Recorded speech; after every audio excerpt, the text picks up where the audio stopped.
welcome to Telewizja Republika. U.S. President Joe Biden has announced his withdrawal from the 2024 presidential race, stating, that's a quote, "It has been the greatest honor of my life to serve as your president. While it has been my intention to seek re-election, I believe it is in the best interest of my party and my country for me to stand down." End quote. Biden emphasized his commitment to fulfilling his duties for the remainder of his term and endorsed Vice President Kamala Harris, urging Democrats to unite against Donald Trump. Vice President Kamala Harris began her campaign with vigor, securing the necessary delegate support to win the nomination on the first day. In her statement, Harris expressed her gratitude for Biden's endorsement, declaring, that's a quote, "I will do everything in my power to unite the Democratic Party and defeat Donald Trump," end quote. Governors from key states, including Michigan, Wisconsin, and California, have endorsed her, along with over 40 Democratic senators and nearly 100 House members. The Republican nominee and former U.S. President Donald Trump commented on the unprecedented switch of the Democratic nominee by stating, and that's a quote, "Joe Biden is the worst president in the history of the United States by far," and suggested that Harris would be an easier opponent. It's a quote, "She could be far less competent, which is hard to believe," end quote, Trump said. On his social media platform, the 45th president of the U.S. wrote, another quote, "Crooked Joe Biden was not fit to run for president and is certainly not fit to serve and never was," end quote. The Republican nominee for vice president, Senator J.D. Vance, criticized Harris, saying, "Joe Biden has been the worst president in my lifetime, and Kamala Harris has been right there with him every step of the way," end quote. He added that she owns all of these failures and she lied for nearly 4 years about Biden's mental capacity, saddling the nation with a president who can't do the job, end quote. Florida Governor Ron DeSantis accused Harris of complicity in covering up Biden's incapability, stating that Kamala Harris was complicit in a massive cover-up to hide and deny the fact that Joe Biden was not capable of discharging the duties of the office. He added that Democrats are just rearranging the deck chairs on the Titanic. House Speaker Mike Johnson also waded in, arguing that if Biden is not fit to run, he is not fit to serve, and called for immediate resignation. He asserted, that's a quote, "The party's prospects are no better now with Vice President Kamala Harris, who co-owns the disastrous policy failures for the Biden administration." Those are the things that we are going to talk about on Rakrakon tonight. And tonight we start the cover of the Republican presidential campaign on the road to electing of the next U.S. president. You can join us here on rakrakon.com. That's our website. You can find our Substack over there. My name is Michał Rachoń. This is Rakrakon. And we roll in. Are you ready? 3, 2, 1, go! And as on every Tuesday from today, we are joined by President of Phyllis Schlafly Eagles and the Eagle Forum Education and Legal Defense Fund, Ed Martin. Mr. Martin is a lawyer who holds advanced degrees in medical ethics and philosophy and has served as a chairman of the Missouri Republican Party and as a member of the Republican National Committee, and was also the chief of staff for Missouri Governor Matt Blunt. And welcome back to Telewizja Republika. Great to have you on our Rakrakon program. Good to see you in good health. Well, it's great to be back talking with you. Last time we were talking in Milwaukee, Wisconsin. Now I'm back in Washington, D.C., just a few blocks from the U.S. Capitol. And, of course, you're home in Poland. So technology is great. And by the way, it's only been 5 days since we saw each other. And the American political scene has just gone upside down. That's incredible, actually. Last time we talked to viewers, and then when viewers of Telewizja Republika had a chance to see our and witness our conversation, we had a different political landscape, a different political situation. You, as President Joe Biden, is not the candidate anymore. He according to the official statements that we saw in the media, actually stepped down as a potential candidate in the election, but he's still a president of the United States. And that itself raised lots of questions. So what's the reason for the thing that happened? What's your assessment on of what happened based on what we know by now? Well, you and I and your viewers know that politicians care about winning, and they care about power, and that's generally what they care most about. Joe Biden, after the debate about 3 weeks ago, he has performed so poorly in the polling.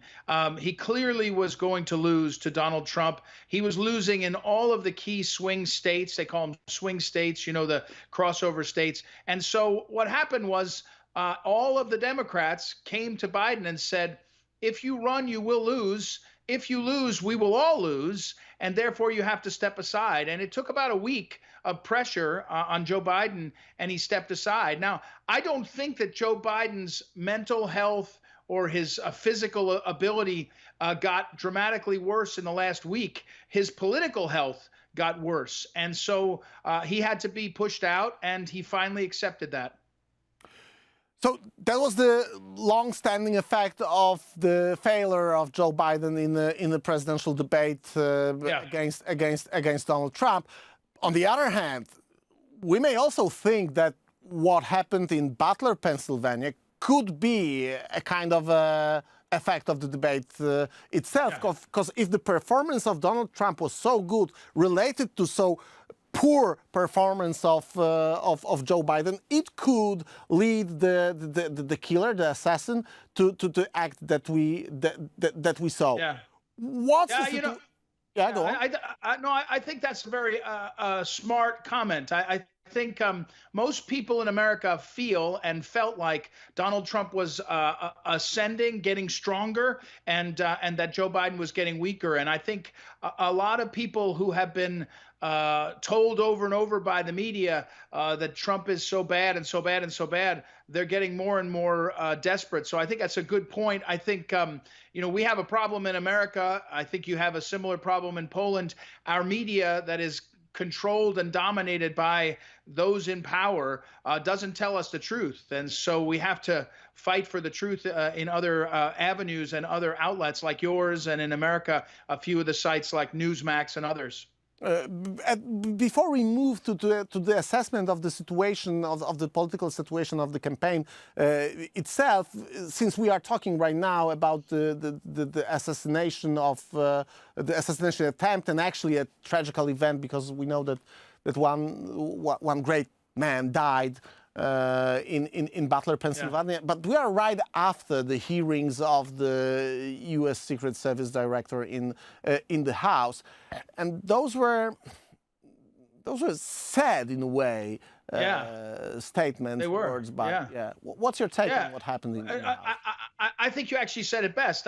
I want to be angry. I want to be angry about it. I want to be upset about it, but I'm mostly sad. America has a tradition of the highest level of law enforcement. We have the FBI, we have the Secret Service, we have movies. Kevin Costner in a movie, you know, as a Secret Service agent, so heroic, so serious, so top-notch. The woman sat there in front of the House, the head of the Secret Service. She sounded pathetic and weak. She sounded like she did security for, you know, a high school, you know, class, like a class that let's elect someone to be Secret Service at. It was embarrassing, but it was sad. And so many times in America, we have seen that we don't seek excellence, we seek identity politics. So the Democrat Party has, and I think conservatives want a nation that has our ethnic and religious consistency,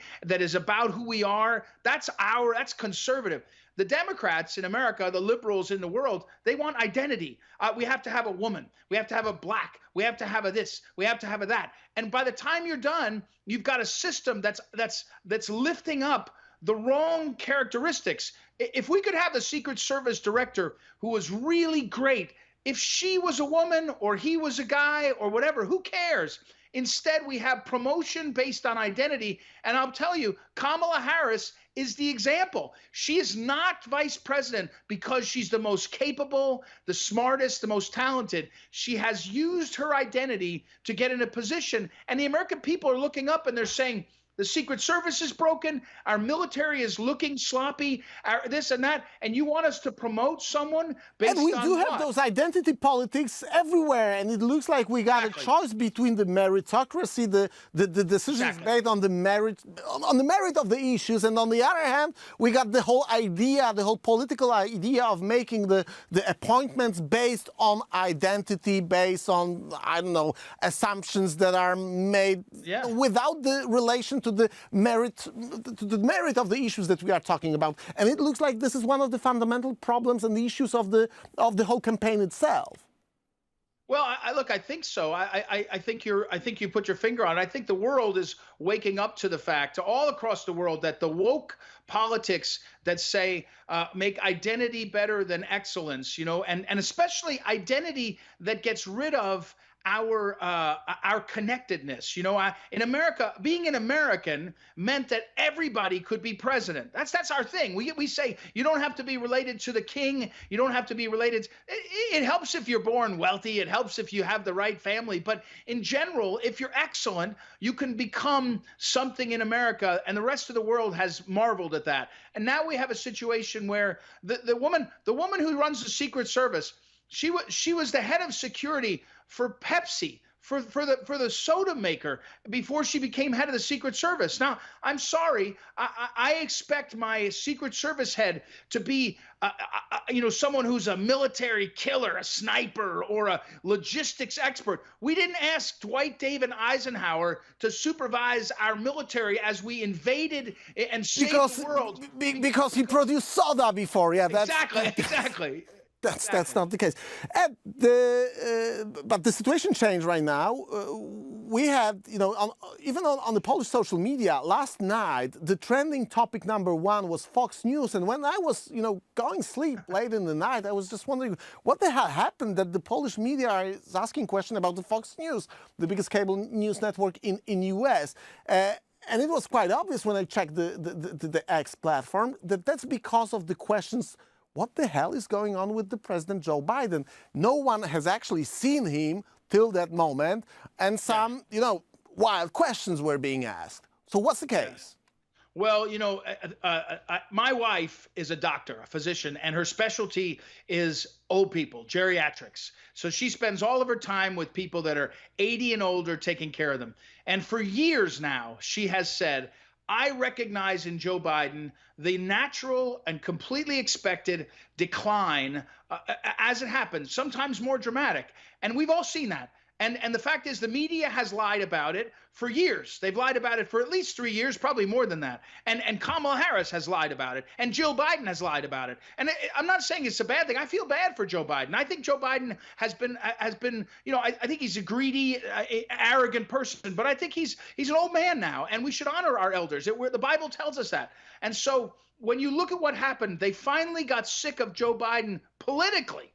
He was a convenient guy to run for office in 2020 because he did attract some of the voters from the middle of America, white voters and male voters. They said, oh, I recognize that, Joe Biden, I get that. Now he's not convenient, and he's very, very addled. He's unhealthy. The question is, as you point out, he's in control of the nuclear bombs for America. He controls the nuclear triad for America. And where is he? What is he doing? And so it should be a scandal that he has not been seen and not out there. But right now we're just kind of whipsawing. And the one group that has to cover it up is the media. They have to say something else because for years they have refused to cover that he has deteriorated because he was convenient. And that's actually also one of the talking points of the Republican politicians, as far as I can see. Actually, we've heard it during the Republican convention. I think J.D. Vance was touching upon that subject. If Joe Biden is not fit enough to run for office for next 4 years. Is he fit enough to be president of the United States of America for next 6 months? And it looks like this is also one of the key talking points right now of Republicans' nominees for a presidential campaign. Well, I make a prediction to you here. I do think that Joe Biden will resign now in the next 3 or 4 weeks. I think again, my wife, the expert on he will elderly or care, he will not. Sorry, I didn't get it. He will resign. He will okay. resign. Yeah, he will. At this point, I think it's almost like he was holding it together to run, and now they're going to just say, okay, tear the Band-Aid off, and then they will be able to run Kamala Harris in America. So Kamala is going to be in a position of president of United States, and she's going to run campaign based on this position. Yeah.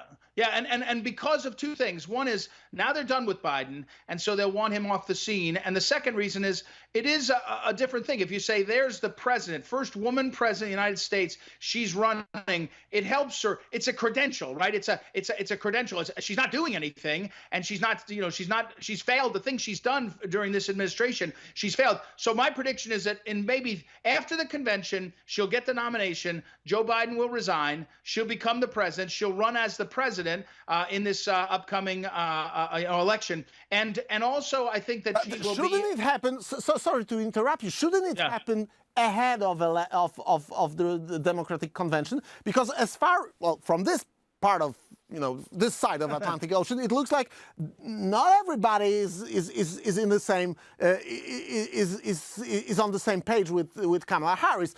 Well, if she's going to be the first female president of the United States, Hillary Clinton gonna hate it. She was supposed to be the one. How about Obama's? So isn't it the case that the team behind Joe Biden has to put her in this position ahead of the convention to make sure that she is going to be the candidate of the Democratic Party? Well, but yes and no. I think that first of all, I think that it's happening next week. The convention starts next week because there's a virtual convention. Aspects of the voting start next week, and then the actual meeting is 10 days later in Chicago. I just think that as a matter of sort of power politics, they will let her get the nomination with Joe Biden still as the president, and then he'll resign. He'll also want some distance between then and now to say it wasn't about my health, it was about my quitting. But here's the other part of my prediction, Michael. I want to make sure that you hear this part. She will become the most unpopular candidate that they've ever had running for president. They don't see this coming. Nobody in America right now is in the mood for you to tell me I have to vote for a woman, a black woman, a half Indian woman, whatever. They're not going to see that. They're going to say she was incompetent on the border. She was incompetent on the economy. She gets all of Biden's negatives, and she's unlikable. And she's not a likable person. So the polls will be terrible. And by then she will be locked in as the president. By the way, one more detail for the constitutional scholars out there.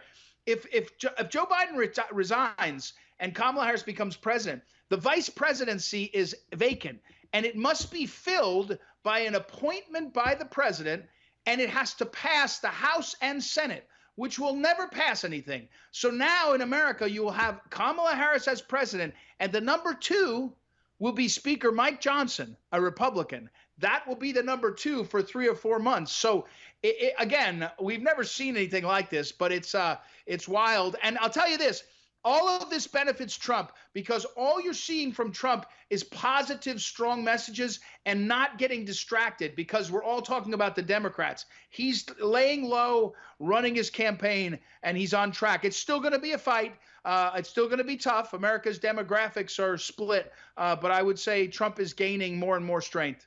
And that's actually a very interesting point, the constitutional consequences of the thing that we are talking about are very interesting, very insightful, I'll put it that way. But there is a question of the atmosphere right now. The convention, the Republican convention was no doubt, it was a great success of Donald Trump and J.D. Vance. We saw also during the next rally of Donald Trump that took like 2 days later, huge crowd, and he addressed the crowd. What is the political momentum changed? Because after Butler, we saw President Donald Trump riding the wave. Did it change or no? Yeah, well, in America right now, the last maybe 30, 40 years, each party will get a bump out of their convention because the convention is so well staged nowadays. It's really not a convention. It's just a made for television gathering. And so, yeah, a big show. And everybody, they run them, usually they run them pretty darn well, both parties. And so and they get lots of TV coverage for free. And so they will always get a bump out of it. But you point to something different. Trump's assassination attempt, and then the growing sense of incompetence, the Secret Service we mentioned and all. More and more Americans are like, yeah, let's go back to the guy that seemed to know how to run things. Again, I think we have an unbelievable amount of momentum for Trump. And in the next couple of days, the Benjamin Netanyahu will visit from Israel, and Kamala Harris will not meet with him. She will not attend his speech. She'll take a private meeting somewhere else with him, but she didn't meet him at the airport. He arrived, I think, yesterday. And so there's still a problem in the Democrat Party on what they do with the left, which wants to say, Gaza should be honored and we should have a ceasefire. And the American Jewish population that says, what are you talking about? They slaughtered our people. They attacked us. And so the real problems in this country in politics are in the Democrat Party, which brings me to this. They're going to have a convention in Chicago in 3 weeks, 2.5 weeks. Usually the convention is a made-for-TV production, a show. What is it going to be this time? We'll see. I think there'll be some people saying, this isn't going right, and we want something different. I mean, tons of questions. What's your prediction? Is Joe Biden going to be present? Will he deliver a speech? If yes, won't it distract the political message with Kamala Harris being positioned as a leader? Tons of questions. Yeah, here's my prediction on that. Joe Biden is a very proud man. And Joe Biden in 1988, he ran for president and he was caught plagiarizing, right? He was plagiarizing a British politician. And so he washed out. He did not succeed. And he went back to the Senate, kept running. In 2008, he got beaten badly by Obama. And everyone said, you're a loser. You're not a good guy, old guy. And then he got picked to be VP. Because why? Because Obama wanted somebody that's, signaled the old guard. And then they told him, you can't run in 2016, Joe Biden. It's Hillary's time, right? That's what Obama said. And then he said, I'm going to run in 20. And they said, nah, and he did it. Here's my point. Joe Biden is a proud man who they have repeatedly told, you can't do it. Now, they did force him to quit, or his family did, but he's not going to walk away. He's going to walk away on his terms. So what you described is what Obama would want and Hillary would want and the Democrats would want is go away now and don't be seen. But Joe Biden is going to I think he's going to go for one more turn of star and being the star power and saying, here's my Kamala. She was an attorney general in California when my son, Beau Biden, now deceased, was attorney general of Delaware. That's why we picked her. She's great. She's going to succeed me. This is my way. I'm not letting Hillary pick it. I'm not letting Obama pick it. It's Kamala. She's going to do it. And then he'll go away from that and he will finally resign so that she can be the first woman president, and hopefully she'll succeed. The whole thing is going down in incredible political catastrophe for the Democrat Party may not recover for 25 years in America. That's one of my predictions too. It's a disaster. Is it a disaster because of the policies that were that were presented, because of the radical left platform it digested in a way and presented to the people? What's the reason for this prediction? Well, two things. Politics in America especially is a lot of personality, right? So the people see Biden and Kamala and they don't like what they see. The second is, as you say, it's the right direction, wrong direction. America, we have too many woke policies. The green hoax, the green climate hoax, which is tons of money transferred to these groups, that's a failure. Our universities are failing. People don't feel. And then the big thing is the economy. We have a situation where the economy, we're just told it's a good economy, even though we all feel that it's a bad economy, but we're told just go away and it's a good. So the policies have failed, it's true, but it comes down to personality. And in America right now, we have a choice. We can either elect a guy who says, we're Americans, let's go do it. Or we can elect a party that says, you got to be hyphenated. If you're gay, you might be VP. If you're a woman, you might be this. If you're this and that. And the American people are saying, we just want to be American. Can we just be American? And my final question, since our program is focused mainly, since it started on the geopolitical and security issues, and lots of our viewers are very interested in what's going on in terms of the Russian aggression against Ukraine, the Russian imperialism, and there are lots of worries in the conservative world regarding the thing that we discuss here. What are your predictions regarding the policies of the potential Trump's administration on this part of geopolitical chessboard?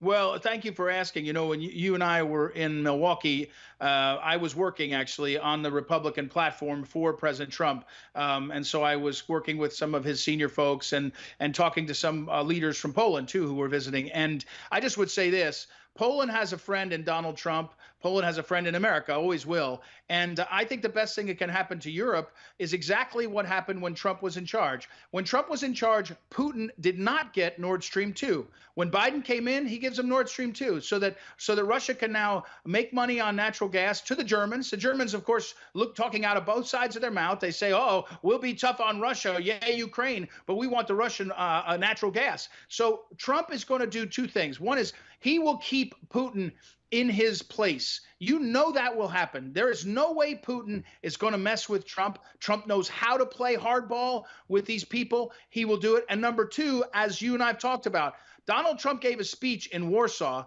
that is second to almost any speech he gave. If you go back and listen, it was, I think, July of 2017. It's the most extraordinary speech on not only his vision for the world, but his love for Poland. So I believe a second Donald Trump administration will actually be so much stronger for Poland. He'll get peace. There's got to be peace in the Ukraine-Russian war. It's just killing too many people. But the peace will be not in favor of Putin. It will be favor of safety, and that he knows what Poland is owed by America and the world in terms of security. And so I want to see, I told you, I want to see Fort Trump back. I know Tusk and his guys shut it down. I want Fort Trump, all those guys that serve in Europe, get them the hell out of Germany and put them in a place that loves America and put it in Poland, and then say to Putin and the rest of the world, you're not coming through Poland. You're not coming this way ever again. So go screw around with China or somebody else, because Fort Trump is right there on the edge, holding to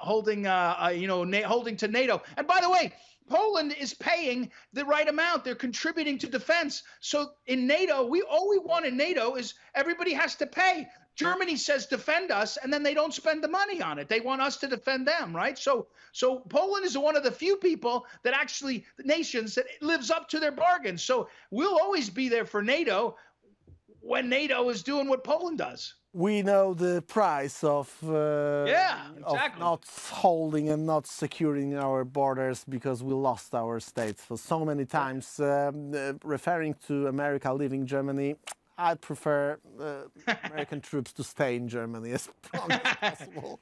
Just, some concerns from the past. Thank you very much for your presence. We see each other next week talking about the next week of the presidential campaign. Ed, see you next week. Thank you. Thanks for your visit on our program. God bless. Ladies and gentlemen, you can join us on rackracon.com and on our Substack. You can find it here. Stay safe. We see each other pretty soon. Ciao.